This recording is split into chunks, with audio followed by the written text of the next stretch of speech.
Continuando a nossa discussão sobre a escravidão no Brasil, eu sou a professora Tatiana Teresa e esse é o Tempo de História.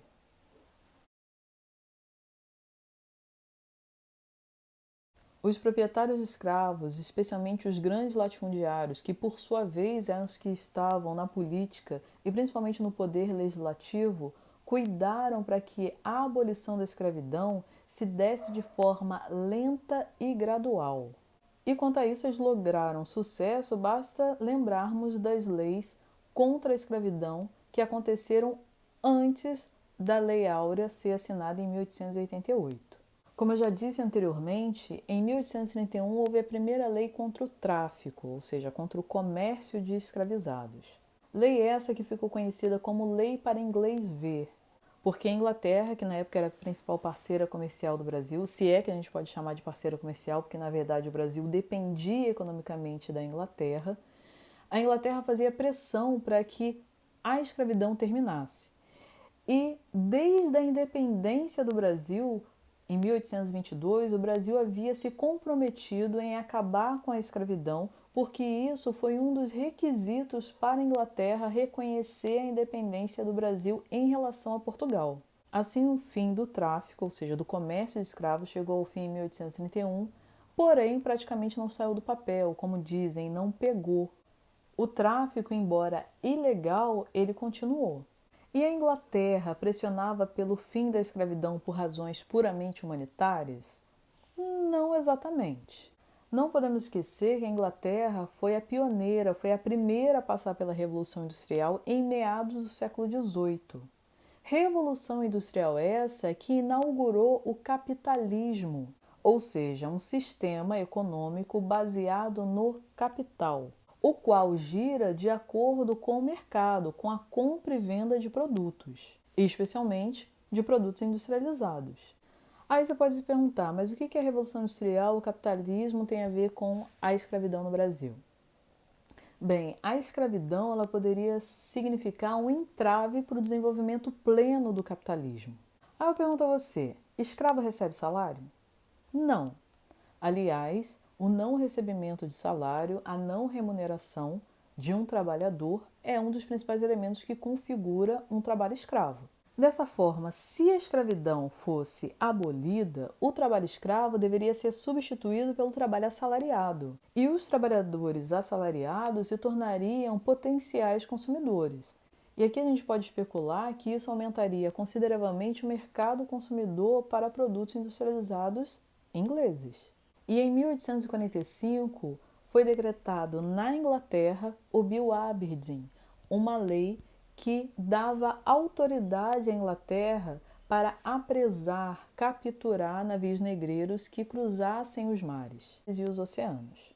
E 5 anos depois, em 1850, no Brasil, foi decretado a Lei Eusébio de Queiroz, que colocava fim ao tráfico, mas não à escravidão.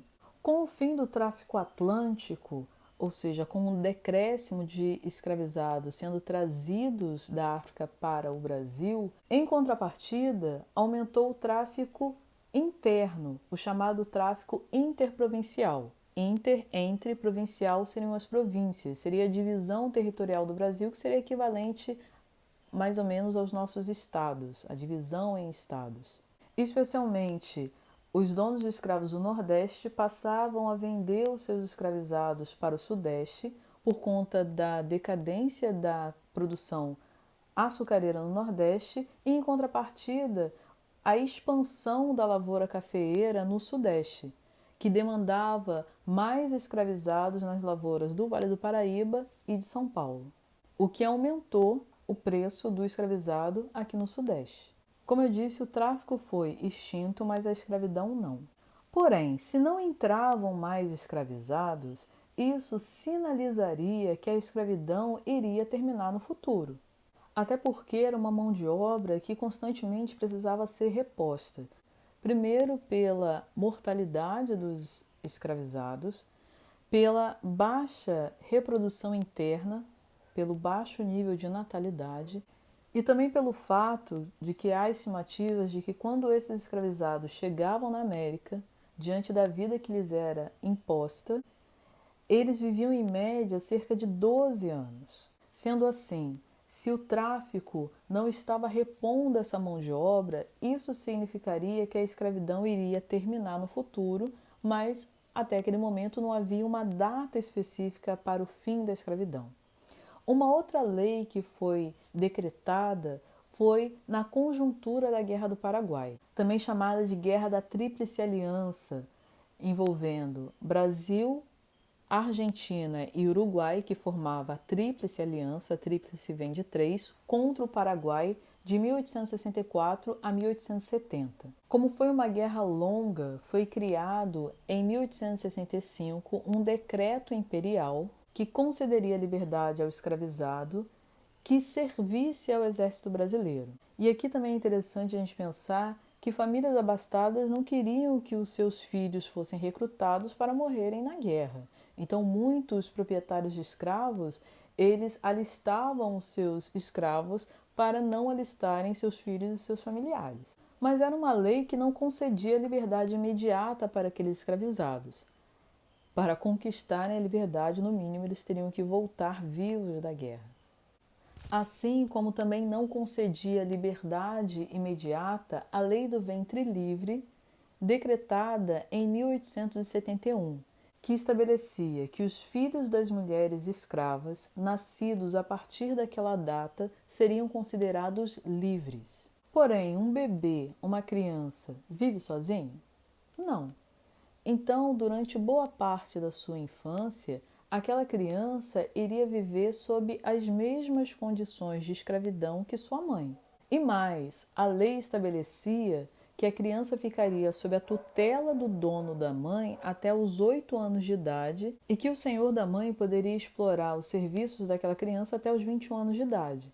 Como eu disse, não era uma liberdade imediata, mas de forma lenta e gradual. Porém, sinalizava que as próximas gerações já seriam livres. Outra lei que também não concedia uma liberdade tão imediata aos escravizados e que, na verdade, pode ser vista mais como um benefício para o dono do escravizado foi a Lei Saraiva-Cotegipe, mais conhecida como Lei do Sexagenário, a qual concedia liberdade ao escravizado sexagenário, ou seja, maior de 60 anos. E aqui cabe a pergunta: quem seria beneficiado por essa lei? Se a expectativa de vida de brancos livres girava em torno de 40 anos de idade, quantos seriam os escravos que conseguiriam chegar aos 60 para conseguir a sua liberdade? E se chegassem, quantos seriam aqueles que conseguiriam verdadeiramente gozar, usufruir, aproveitar dessa liberdade? Isso nos faz pensar que essa lei ela beneficiaria mais o dono do escravizado do que o escravizado. A partir do momento que o dono do escravizado não precisaria, por exemplo, arcar com despesas como alimentação para um escravizado já idoso, que não seria mais tão produtivo como ele era antes, o qual seria deixado à própria sorte. E por fim, em 13 de maio de 1888, a princesa regente Isabel assinou a Lei Áurea. Áurea, que vem de ouro, porque a lei ela tinha detalhes em ouro. Lei expressa em 2 artigos. Artigo 1º, se declarava, desde aquela data, extinta a escravidão no Brasil. Artigo 2º, revogava as disposições em contrário. Sim, 2 míseros artigos após quase 4 séculos de exploração de vidas humanas através do trabalho escravo no Brasil. Simplesmente se libertava os escravizados. Mas a partir daí? Além da liberdade, a Lei Áurea não garantiu nenhum direito civil aos escravizados. Eles iriam viver do quê? Nem mesmo o direito à terra foi assegurado aos ex-escravizados. Lembrando que, no mesmo ano, quando foi decretado o fim do tráfico pela Lei Eusébio de Queiroz em 1850, foi decretada a Lei de Terras, que estabelecia que, a partir daquela data, para uma pessoa ser proprietária de terras, ela deveria comprar essas terras. E qual escravo teria dinheiro suficiente para comprar terras para assim conseguir, no mínimo, viver de uma agricultura de subsistência. Imaginem um escravo que viveu praticamente a vida inteira trabalhando numa fazenda e, a partir da Lei Áurea, ele conquista a liberdade. O que ele iria fazer? Muitos desses ex-escravos continuaram a trabalhar nas mesmas fazendas, em troca de uma remuneração miserável e tendo agora de arcar com as suas despesas, como, por exemplo, comprar alimentos, que muitas vezes era vendido na vendinha do dono da fazenda. E o escravo, por vezes, comprava fiado para pagar quando recebesse o pagamento. E sobre essa compra incidiriam juros que aumentariam a dívida, fazendo com que aquele liberto entrasse num círculo vicioso, não conseguindo quitar a dívida que ele contraíra. E até mesmo aumentando ainda mais a dívida, diante do fato que ele precisaria comprar mais alimentos. E sem falar no fato que muitos escravizados sequer souberam da abolição. Seus donos simplesmente não os avisaram. Haja vista que muitos proprietários de escravos ficaram insatisfeitos de terem que libertar os seus escravos sem receberem nenhuma indenização, que configura a chamada questão escravista, que foi uma das causas, juntamente com a questão religiosa e com a questão militar, do fim do Império e da proclamação da República, feita através de um golpe de Estado liderado pelos militares do Exército, o Marechal Deodoro da Fonseca, e apoiado pelos grandes latifundiários ex-proprietários de escravos. Grupos esses que comandariam a Primeira República no Brasil. A República da Espada sendo governada por presidentes militares e a República Oligárquica por grandes latifundiários. República nascente essa que de republicana não tinha praticamente nada, a qual intensificou a marginalização dos ex-escravizados, os quais foram preteridos em relação aos imigrantes que tinham as suas viagens subvencionadas pelo Estado, pelo governo. Dentro daquela política de branqueamento da população brasileira, os quais foram absorvidos tanto pela indústria incipiente das cidades, mas também pelas lavouras de café na zona rural.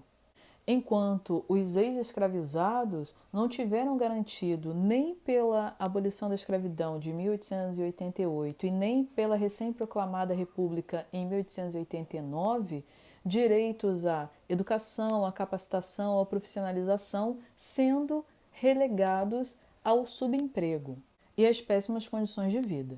República essa que, além de não assegurar direitos aos ex-escravizados, implementou políticas autoritárias e práticas excludentes expressas não só pela repressão do governo golpista, mas também por políticas como a política de modernização e urbanização e sanitarização da capital federal, o Rio de Janeiro, sob o governo do prefeito Pereira Passos, que foi apelidado de o prefeito Bota Abaixo, que mandou demolir as moradias simples, os casebres, os cortiços do centro do Rio de Janeiro, que abrigava boa parte dessa população remanescente de ex-escravos, a qual se rebelou frente a esse autoritarismo, essa marginalização, diante da campanha de vacinação obrigatória no Rio de Janeiro, com a eclosão da revolta da vacina, ou mesmo uma outra revolta que aconteceu no Rio de Janeiro, que foi a revolta da Chibata, cujo próprio nome